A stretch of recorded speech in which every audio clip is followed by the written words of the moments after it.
right. Good afternoon. Appreciate you guys joining us. Just kind of want to follow up from our game update with Jack Tuttle. Had a shoulder injury during the game, and he's continuing to be evaluated with a shoulder specialist, and we'll know more about his status here in a few days. And Connor Bazak will be back with us and has come back from his time being injured and will be our starting quarterback. And excited about this opportunity we have to go to Columbus to play against number 2 ranked Buckeyes. Coach Day continues to do a tremendous job with that program and the way that they're playing right now, and on all 3 phases. Obviously, a lot of talented players, very good coaches, and be a tremendous challenge for us to play on the road against such a really good football team.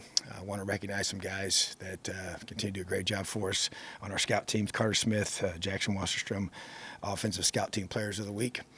We have Mitchell Evans as our Defensive Scout Team Player of the Week, and Brady Simmons as our Special Teams Scout of the Week. So really appreciate their effort and all they do to help our team get ready each and every week. So ready for questions. Zach, then Matt, we can. Tom, forgive me. I don't know how to ask this other than bluntly. You said Connor is kind of moving back into starting. He's healthy. He's going to start Saturday.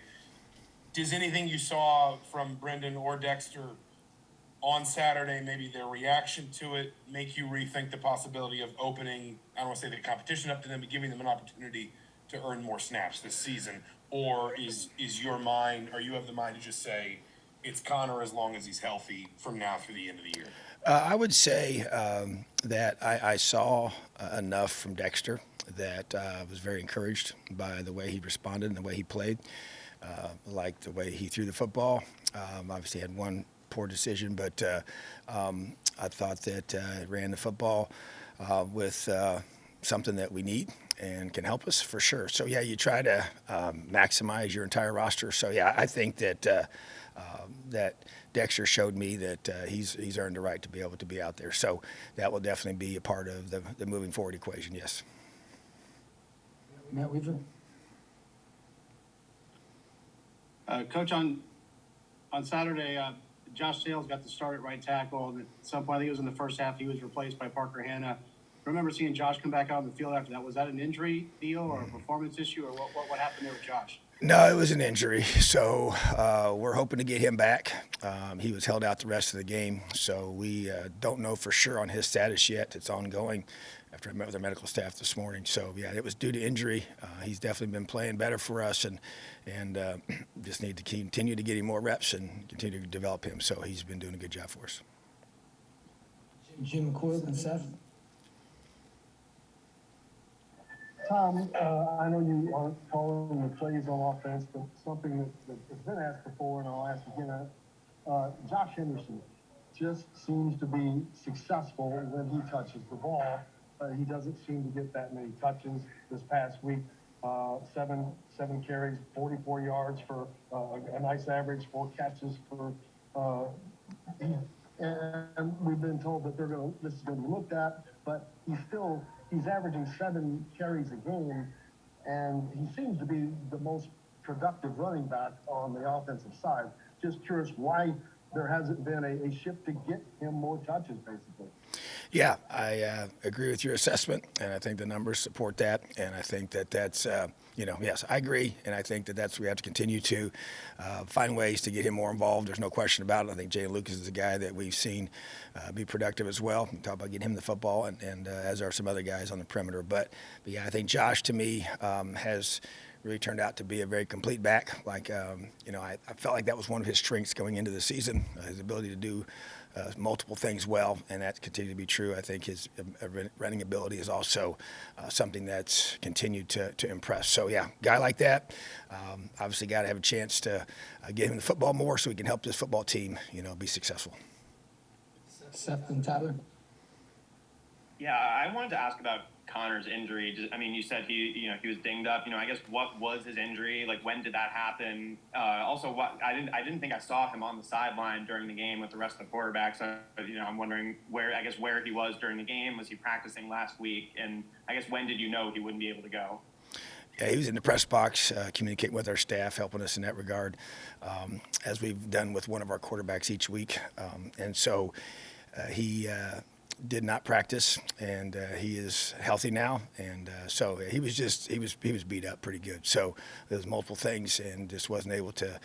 I believe play at the level we needed to play at to be able to be what we needed him to be. So that was the reason for him not being there. But yeah, he was in the press box. Tyler and Ken Byco. Hey, Coach. Hope you're doing well.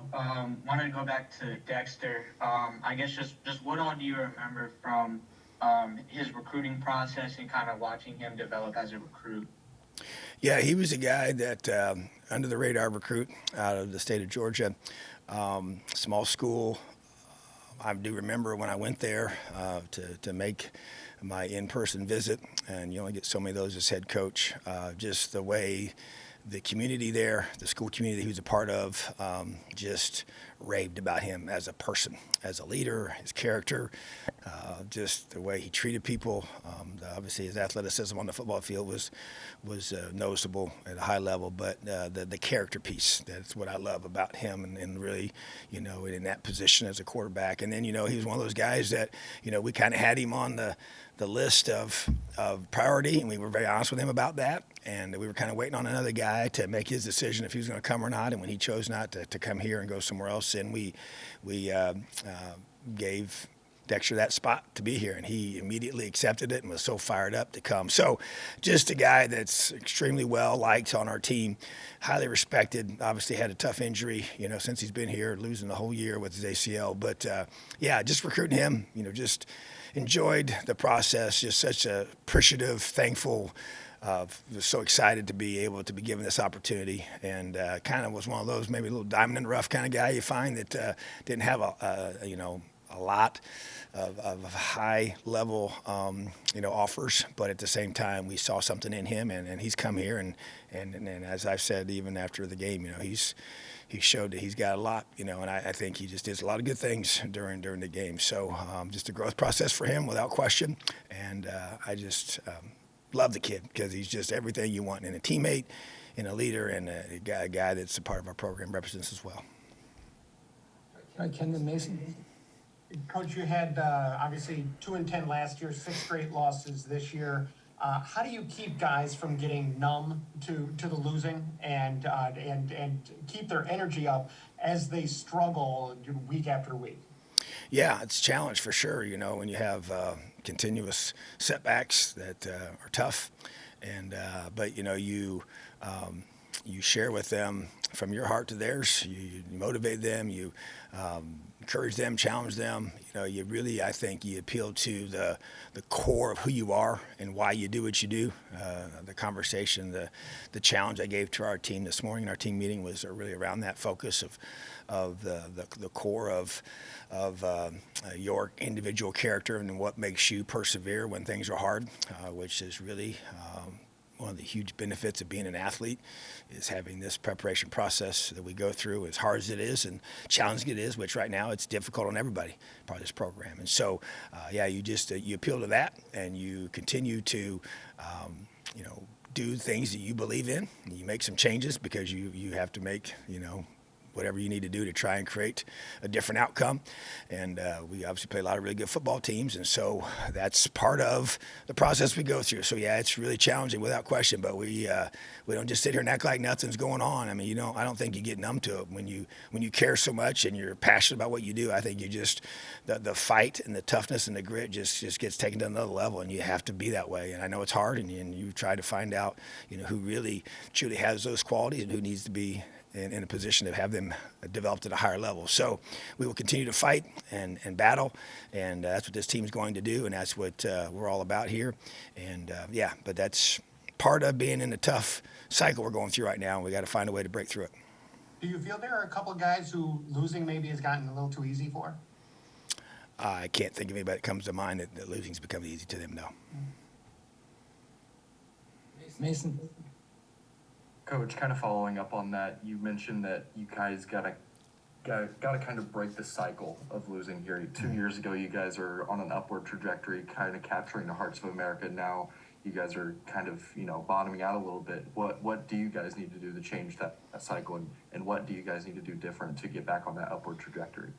Yeah, I mean, the obvious thing is we got to find a way to win, but I also think that, it's a byproduct of doing things the right way, and that to me becomes a consistent focus of how do you, make those corrections, and there's schematic corrections, there's fundamental corrections, and for us right now, it's back to the basics of blocking and tackling, and trying to make sure that we're emphasizing those in the proper way to create those opportunities in those games, to be able to create a game-changing play that can create a game-changing, momentum in that situation, and then win a big game, and then, just win a game right now and be able to get momentum off of that. So to me, it's like anything else when you go through challenging. It's one step at a time, one day at a time. Focus on the process. That doesn't change. You don't get caught up in all the circumstances and all the outside noise. You just stay the course. You block everything else out, and you just continue to develop the guys we have here, continue to recruit the guys to here, and continue to try and find a way. So it's a daily process of staying and sticking to what you believe in and trying to find a way to create a different product by, doing the little things the right way, and then ultimately get that key win and then build off of that. Hey, Tom, can you talk a little bit about the way James Evans and Charles Campbell have played this year and what they've meant to the program? Well, James has continued to, perform at a high level. He had one punt we wish we had back, but other than that, really did a great job in a really tough environment on Saturday, wind-wise, was excellent. And obviously with, our offense struggling right now, that's been huge for us to be able to have those opportunities and try and flip the field with his kicks rather than maybe with their our offense moving the football the way they need to. And then Charles Campbell continues to be consistent.